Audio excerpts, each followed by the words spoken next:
সালাতে দোয়া কবুল হয়। সালাতে দোয়া কবুলের 3 জায়গা।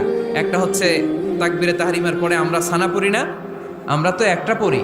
আল্লাহর হাবিব সুন্নাহ এবং নফল নামাজে আরো পড়তেন সানা, ওই দোয়া কবুল হয়। 2 নম্বর জায়গা সালাতে সেজদায় পড়ে দোয়া করলে কবুল হয়। আকরাবু মা ইয়াকুনুল আবদু মির রাব্বিহি ওয়া হুয়া সাজিদ ফাকসিরু ফিহি দুআ। বান্দা যখন সেজদায় লুটিয়ে পড়ে বান্দা আল্লাহর সবচেয়ে কাছে চলে যায়। কিন্তু বিশ্বনবী বলে সেজদাটা তোমার রবের কুদরতি পায়ের উপরে পড়েছে। সেজদায় পড়ে দোয়া করেন।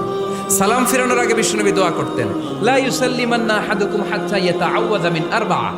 আল্লাহর হাবিব বললেন 4 জিনিস থেকে পানাহ না আছে আমার কোন উম্মত যেন সালাম না ফিরায়। তারা যেন পড়ে আল্লাহুম্মা ইন্নী আউযু বিকা মিন আযাবিল কবর, আউযু বিকা মিন আযাবি জাহান্নাম, আউযু বিকা মিন ফিতনাতিল মাহইয়া ওয়াল মামাত, আউযু বিকা মিন ফিতনাতিল মাসিহিদ দাজ্জাল। আল্লাহ কবরের আযাব থেকে বাঁচাও, আল্লাহ জাহান্নামের আগুন থেকে বাঁচাও, আল্লাহ জীবন